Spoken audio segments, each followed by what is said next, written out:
Hello everyone. Today I'm sharing a story that will make you question everything you thought you knew about wealth and loyalty.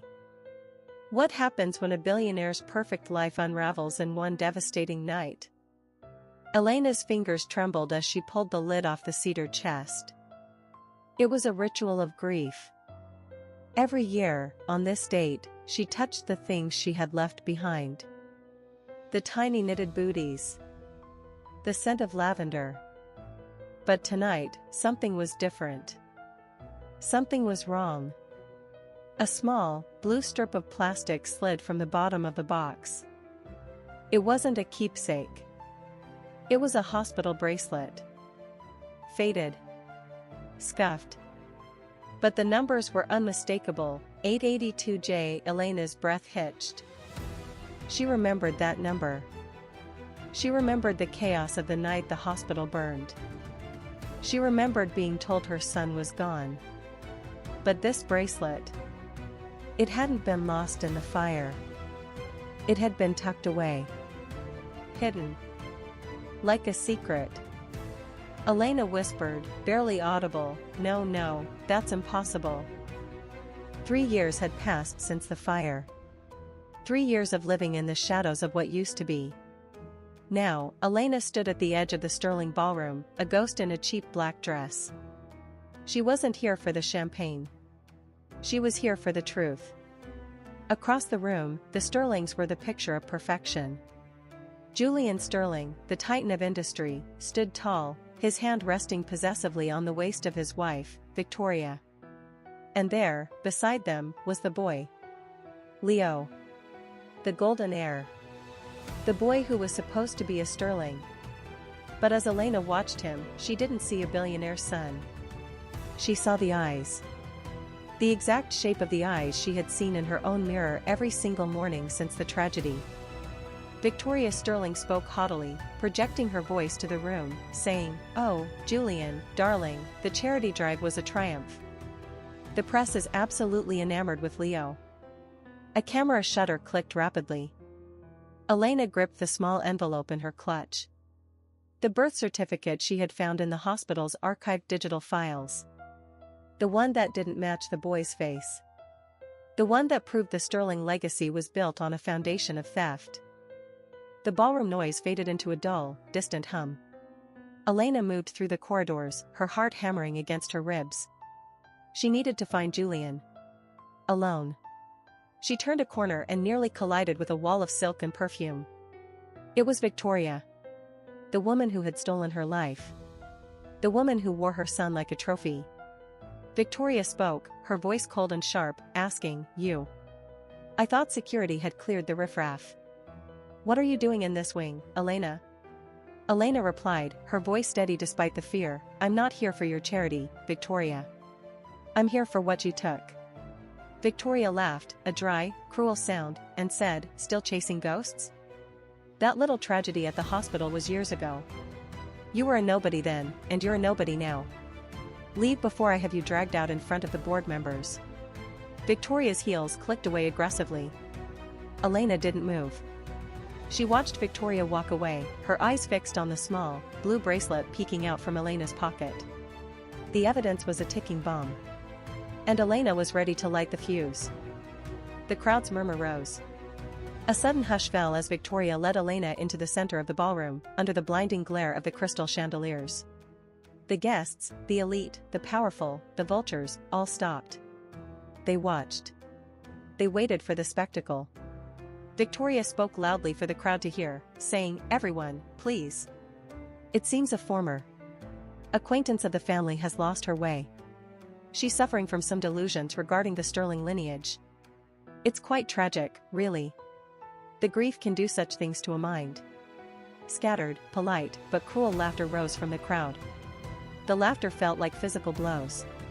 Elena stood there, the center of a circle of mockery. She saw Julian watching from the balcony, his face a mask of cold indifference. He wasn't going to help her. He was part of the lie.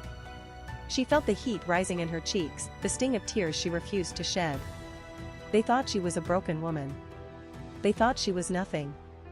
Elena hissed to herself, "Just wait. Just wait until they see the truth." The sound of a heavy envelope being ripped open echoed. Elena didn't cry. She didn't scream. She reached into her clutch and pulled out the envelope. She didn't hand it to Victoria. She handed it to the lead reporter from the Chronicle, who was standing just feet away. The room went still. Even the air seemed to freeze. Elena said, her voice no longer a whisper but a blade, "Read it. Read the birth certificate for Leo Sterling. Then read the DNA results from the school's mandatory health screening. The ones the Sterlings tried to suppress." The reporter began stuttering, reading aloud, "Leo Sterling. Mother, Victoria Sterling. Father, Julian Sterling. Wait. This DNA report. It shows a 99% match to Elena Vance?" A collective, audible gasp rose from the crowd. The sound of a glass shattering on the floor echoed. The silence that followed was more deafening than any explosion. The truth wasn't just out. It was screaming. The golden heir was a stolen child. The Sterling dynasty was a fraud. The room erupted into chaos. Shouted questions, rapid-fire camera flashes, and the sound of people scrambling filled the air. The power shifted in a heartbeat. The vultures who had been mocking Elena were now swarming the Sterlings. The reporters, once ignored, were now a wall of microphones and flashing lights. Victoria's face, once a mask of perfection, was now a pale, trembling wreck. She looked at Julian, searching for support, but he was already stepping back. He was a man who lived by reputation, and his reputation had just died in a room full of witnesses. Victoria cried out in a panicked, high-pitched voice, "This is a lie. It's a fabrication. Security. Get them out." A reporter shouted aggressively, "Mr. Sterling. Is it true you orchestrated the hospital records change? Is Leo your biological son?" Elena stood in the eye of the storm. She wasn't the victim anymore. She was the architect of their ruin. She watched as the elite, the very people Victoria had spent years trying to impress, turned their backs on her. They weren't just leaving, they were fleeing the contagion of the Sterling scandal. The heavy, echoing sound of a courtroom door closing signaled the end. The fallout was absolute. The Sterling empire didn't just crack, it shattered.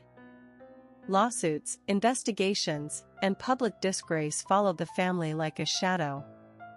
Victoria was stripped of her social standing, her name a synonym for theft. Julian faced criminal charges for the tampering of medical records. But for Elena, the victory wasn't in their ruin. It was in the quiet of a hospital room, weeks later. The soft, rhythmic beep of a heart monitor and the gentle breathing of a child filled the space. She sat by the bed, watching the boy sleep. Leo. He wasn't a Sterling. He was hers. The stolen heir had finally come home. The hospital bracelet, the one that had started it all, sat on the bedside table. It was no longer a symbol of loss. It was a receipt for the truth. Elena whispered, her voice soft and tearful, "I've got you. I've finally got you." The sound of a child laughing in another room drifted through the air, accompanied by the soft whistle of the wind. Elena had her life back. Her son was safe. The world had moved on to the next scandal, the next headline. But sometimes, in the quiet moments, she would look at the old files. She would wonder if the hospital fire was truly an accident, and if there were other secrets, buried even deeper in the Sterling archives, waiting for the light of day. Thank you for listening to this story of truth and vengeance.